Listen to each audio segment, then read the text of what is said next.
ओम शांति 10/7/2024 प्रातः मुरली। ओम शांति। बाप दादा मधुबन। बाबा आज कह रहे हैं, मीठे बच्चे, अब सतोप्रधान बन घर जाना है। इसलिए अपने को आत्मा समझ निरंतर बाप को याद करने का अभ्यास करो। उन्नति का सदा ख्याल रखो। मीठे बच्चे, अब सतोप्रधान बन घर जाना है। इसलिए अपने को आत्मा समझ निरंतर बाप को याद करने का अभ्यास करो। उन्नति का सदा ख्याल रखो। प्रश्न: पढ़ाई में दिन प्रतिदिन आगे बढ़ रहे हैं या पीछे हट रहे हैं, उसकी निशानी क्या है? उत्तर: पढ़ाई में अगर आगे बढ़ रहे हैं तो हल्केपन का अनुभव होगा। बुद्धि में रहेगा, ये शरीर तो छी छी है, इसको छोड़ना है, हमको तो अब घर जाना है। दैवी गुण धारण करते जाएंगे। अगर पीछे हट रहे हैं तो चलन से आसुरी गुण दिखाई देंगे। चलते फिरते बाप की याद नहीं रहेगी। वह फूल बन सबको सुख नहीं दे सकेंगे। ऐसे बच्चों को आगे चल साक्षात्कार होंगे, फिर बहुत सजाएं खानी पड़ेगी। ओम शांति। बुद्धि में ये ख्यालात रहे कि हम सत्व प्रधान आए थे। रूहानी बाप रूहानी बच्चों को समझाते हैं। यहाँ सब बैठे हैं, कोई तो देह अभिमानी है और कोई देही अभिमानी होंगे। कोई सेकंड में देह अभिमानी और सेकंड में देही अभिमानी होते रहेंगे। ऐसे तो कोई कह न सके कि हम सारा समय देही अभिमानी हो बैठे हैं। नहीं, बाप समझाते हैं, कोई समय देही अभिमानी, कोई समय देह अभिमान में होंगे। अब बच्चे ये तो जानते हैं, हम आत्मा इस शरीर को छोड़ जाएंगे अपने घर। बहुत खुशी से जाना है।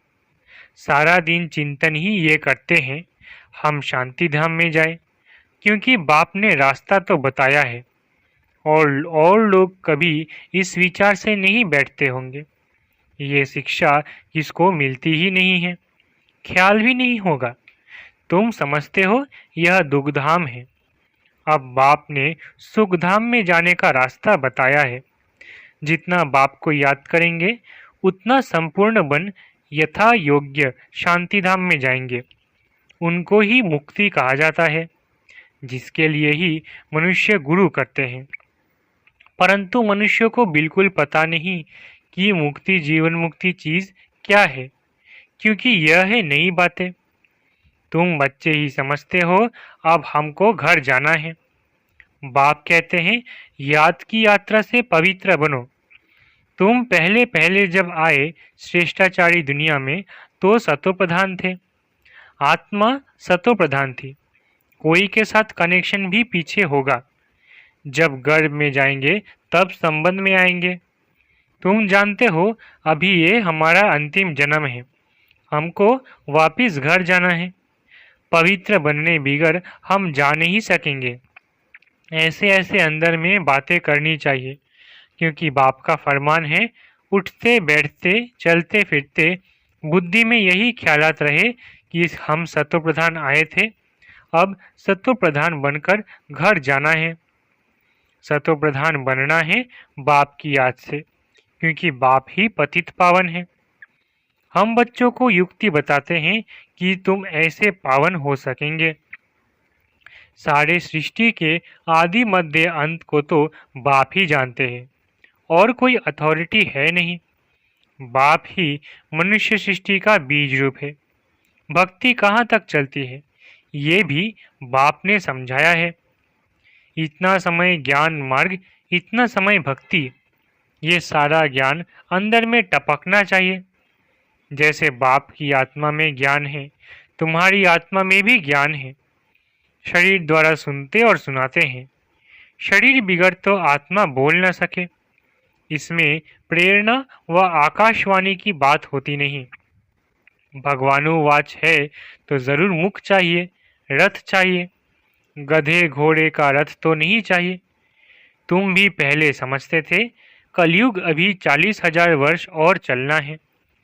अज्ञान नींद में सोए पड़े थे, अब बाबा ने जगाया है। तुम भी अज्ञान में थे, अब ज्ञान मिला है। अज्ञान कहा जाता है भक्ति को। अब तुम बच्चों को ये ख्याल करना है, हम अपनी उन्नति कैसे करें, ऊंच पद कैसे पाए, अपने घर जाकर फिर नई राजधानी में आकर ऊंच मर्तबा पाए। उसके लिए है याद की यात्रा। अपने को आत्मा तो जरूर समझना है। हम सब आत्माओं का बाप परमात्मा है। ये तो बहुत सिंपल है, परंतु मनुष्य इतनी बात भी नहीं समझते। तुम समझा सकते हो कि यह है रावण राज्य, इसलिए तुम्हारी बुद्धि भ्रष्टाचारी बन गई है। मनुष्य समझते हैं जो विकार में नहीं जाते हैं वो पावन है, जैसे सन्यासी। बाप कहते हैं वो तो अल्पकाल के लिए पावन बनते हैं। दुनिया तो फिर भी पतित है ना। पावन दुनिया है ही सतयुग। पतित दुनिया में सतयुग जैसा पावन कोई हो नहीं सकता। वहां तो रावण राज्य ही नहीं, विकार की बात ही नहीं। तो चक्र लगाते घूमते फिरते बुद्धि में ये चिंतन रहना चाहिए, बाबा में ये ज्ञान है ना। ज्ञान सागर है तो जरूर ज्ञान टपकता होगा। तुम भी ज्ञान सागर से निकली हुई नदियां हो। वो तो एवर सागर ही है, तुम एवर सागर नहीं हो। तुम बच्चे समझते हो हम तो सब भाई भाई है। तुम बच्चे पढ़ते हो, वास्तव में नदियों आदि की बात नहीं। नदी कहने से गंगा जमुना आदि कह देते हैं। तुम अभी बेहद में खड़े हो। हम सब आत्माएं एक बाप के बच्चे भाई भाई हैं।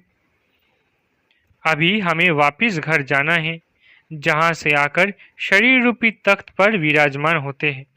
बहुत छोटी आत्मा है, साक्षात्कार होने से समझ ना सके। आत्मा निकलती है तो कभी कहते हैं माथे से निकली, आंखों से निकली, मुख से निकली। मुख खुल जाता है। आत्मा शरीर छोड़ चली जाती है तो शरीर जड़ हो जाता है।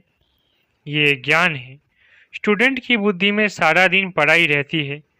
तुम्हारे में भी सारा दिन पढ़ाई के ही ख्यालात चलने चाहिए। अच्छे अच्छे स्टूडेंट के हाथ में सदैव कोई ना कोई किताब रहती है, पढ़ते रहते हैं। बाप कहते हैं तुम्हारा यह अंतिम जन्म है। सारा चक्र लगाकर अंत में आए हो तो बुद्धि में यही सिमरन रहना चाहिए। धारणा कर औरों को समझाना चाहिए। कोई को तो धारणा होती ही नहीं। स्कूल में भी नंबरवार स्टूडेंट होते हैं, सब्जेक्ट भी बहुत होती है। यहाँ तो सब्जेक्ट एक ही है, देवता बनना है। यही पढ़ाई का चिंतन चलता रहे।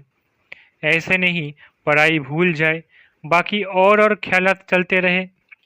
धंधे वाला होगा, अपने धंधे के ही ख्यालात में लगा रहेगा। स्टूडेंट पढ़ाई में ही लगा रहेगा। तुम बच्चों को भी अपनी पढ़ाई में रहना है। कल एक निमंत्रण पत्र आया था इंटरनेशनल योग कॉन्फ्रेंस का।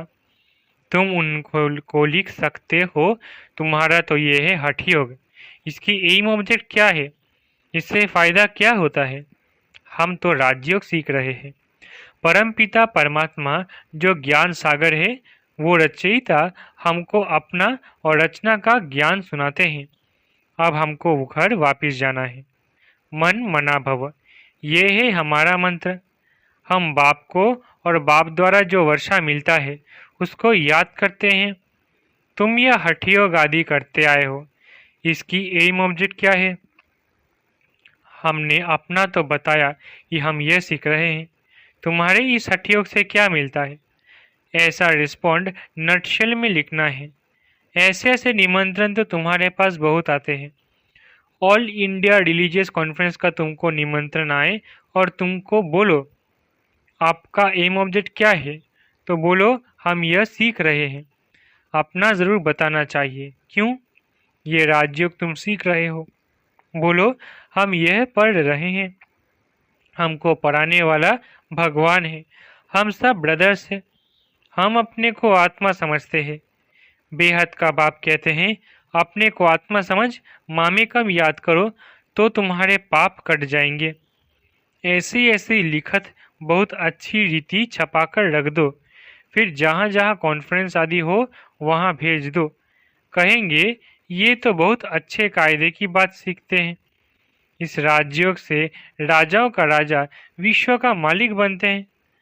हर 5000 वर्ष बाद हम देवता बनते हैं, फिर मनुष्य बनते हैं। ऐसे ऐसे विचार सागर मंथन कर फर्स्ट क्लास लिखत बनानी चाहिए। उद्देश्य तुमसे पूछ सकते हैं तो ये छपा हुआ रखो, हमारी एम ऑब्जेक्ट यह है। ऐसे लिखने से टेम्पटेशन होगी। इसमें कोई हठ योग या शास्त्रार्थ करने की बात नहीं। उनको शास्त्रार्थ का भी कितना अहंकार रहता है। वे अपने को शास्त्रों की अथॉरिटी समझते हैं। वास्तव में तो वो पुजारी है। अथॉरिटी तो पूज्य को कहेंगे, पुजारी को क्या कहेंगे। तो ये क्लियर कर लिखना चाहिए हम क्या सीखते हैं। बीके का नाम तो मशहूर हो गया है। योग तो 2 प्रकार का है, एक है हठ योग, दूसरा है सहज योग। वह तो कोई मनुष्य सिखला न सके। राजयोग एक परमात्मा ही सिखलाते हैं। बाकी ये अनेक प्रकार के योग है मनुष्य मत पर। वहाँ देवताओं को तो किसके मत की दरकार नहीं, क्योंकि वर्षा लिया हुआ है। वो है देवताएं अर्थात दैवी गुण वाले। जिनमें ऐसे गुण नहीं उनको असुर कहा जाता है। देवताओं का राज्य था, फिर वो कहाँ गए, 84 जन्म कैसे लिए। सीढ़ी पर समझाना चाहिए। सीढ़ी बड़ी अच्छी है, जो तुम्हारी दिल में है वो इस सीढ़ी में है। सारा मदार पढ़ाई पर है। पढ़ाई है सोर्स ऑफ इनकम। ये है सबसे ऊंची पढ़ाई, दी बेस्ट। दुनिया नहीं जानती कि दी बेस्ट कौन सी पढ़ाई है। इस पढ़ाई से मनुष्य से देवता डबल क्राउन बन जाते हैं। अभी तुम डबल सिरताज बनने का पुरुषार्थ कर रहे हो। पढ़ाई एक ही है, फिर कोई क्या बनते हैं, कोई क्या। वंडर है, एक ही पढ़ाई से राजधानी स्थापन हो जाती है। राजा भी बनते हैं तो रंग भी बनते हैं। बाकी वहाँ दुख की बात होती नहीं। मर्तबे तो है ना। यहाँ अनेक प्रकार के दुख है। फैमिन, बीमारियाँ, अनाज आदि नहीं मिलता। फ्लड्स आती रहती। भल लखपति करोड़पति है, जन्म तो विकारों से ही होता है ना। धक्का खाया, मच्छर ने काटा, ये सब दुख है ना। नाम ही है रौरव नरक, तो भी कहते हैं फलाना स्वर्ग पधारा। अरे स्वर्ग तो आने वाला है, फिर कोई स्वर्ग गया कैसे। किसको भी समझाना तो बहुत सहज है। अब बाबा ने ऐसे निबंध दिया है, लिखना बच्चों का काम है। धारणा होगी तो लिखेंगे भी। मुख्य बात बच्चों को समझाते हैं, अपने को आत्मा समझो, अब वापिस जाना है। हम सतो प्रधान थे तो खुशी का पारावार नहीं था, अभी तमो प्रधान बने हैं। कितना सहज है। पॉइंट्स तो बाबा बहुत सुनाते रहते हैं, तो अच्छी रीति बैठ समझाना है। नहीं मानते हैं तो समझा जाता है ये हमारे कुल का नहीं। पढ़ाई में दिन प्रतिदिन आगे बढ़ना है, पीछे तोड़ी ही हटना है। दैवी गुणों के बदले आसुरी गुण धारण करना है। ये तो पीछे हटना हुआ ना। बाप कहते हैं विकारों को छोड़ते रहो, दैवी गुण धारण करो, बहुत हल्का रहना है। यह शरीर छी छी है, इसको छोड़ना है। हमको तो अब जाना है घर। बाप को याद नहीं करेंगे तो गुलगुल नहीं बनेंगे, बहुत सजाएं खानी पड़ेगी। आगे चल तुमको साक्षात्कार होंगे, पूछेंगे तुमने क्या सर्विस की है। तुम कभी कोर्ट में नहीं गए हो, बाबा ने सब कुछ देखा है। कैसे ये लोग चोरों को पकड़ते हैं, फिर कैसे केस चलते हैं, तो वहाँ भी तुमको सब साक्षात्कार कराते रहेंगे। सजाएं खाकर फिर पाई पैसे का पद लेंगे। टीचर को तो रहम आता है ना, ये नापास हो जाएंगे। ये बाप को याद करने की सब्जेक्ट सबसे अच्छी है, जिससे पाप कटते जाएं। बाबा हमको पढ़ाते हैं, यही सिमरन करते चक्र लगाते रहना चाहिए। स्टूडेंट टीचर को याद भी करते हैं और बुद्धि में पढ़ाई भी रहती है। टीचर से योग तो ज़रूर लगना होता है, यह बुद्धि में रहना चाहिए। हम सब भाइयों का एक टीचर है, वो है सुप्रीम टीचर। आगे चल बहुतों को मालूम पड़ेगा।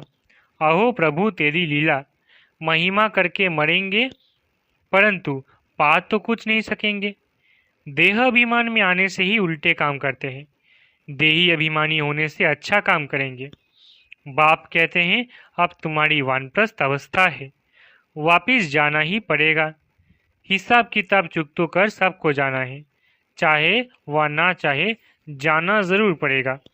एक दिन ऐसा भी आएगा जो दुनिया बहुत खाली हो जाएगी, सिर्फ भारत ही रहेगा।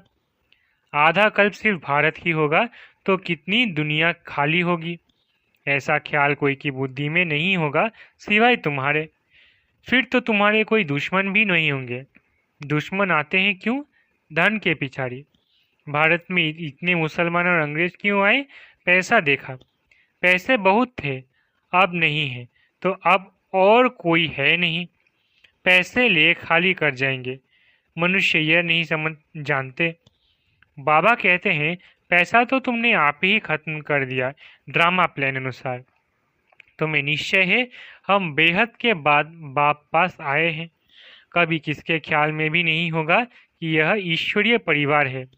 अच्छा, मीठे मीठे सीखलधे बच्चों प्रति माता पिता बाप दादा का याद प्यारा गुड मॉर्निंग। रूहानी बाप की रूहानी बच्चों को नमस्ते।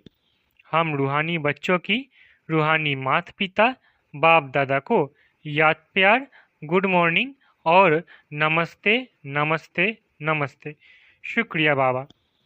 धारणा के लिए मुख्य सार।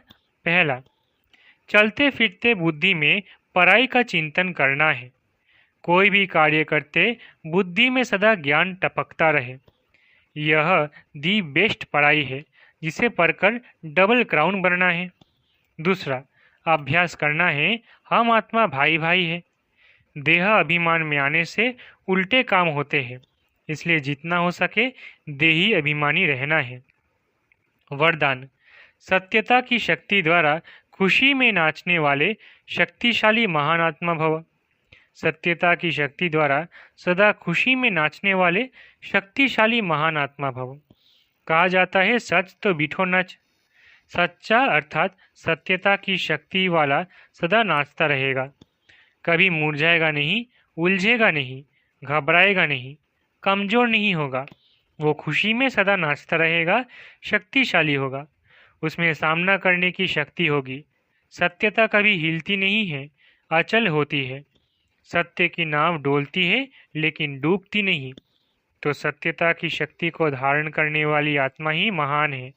स्लोगन, व्यस्त मन बुद्धि को सेकंड में स्टॉप कर लेना ही सर्वश्रेष्ठ अभ्यास है। स्लोगन, व्यस्त मन बुद्धि को सेकंड में स्टॉप कर लेना ही सर्वश्रेष्ठ अभ्यास है। अच्छा, ओम शांति। शुक्रिया बाबा।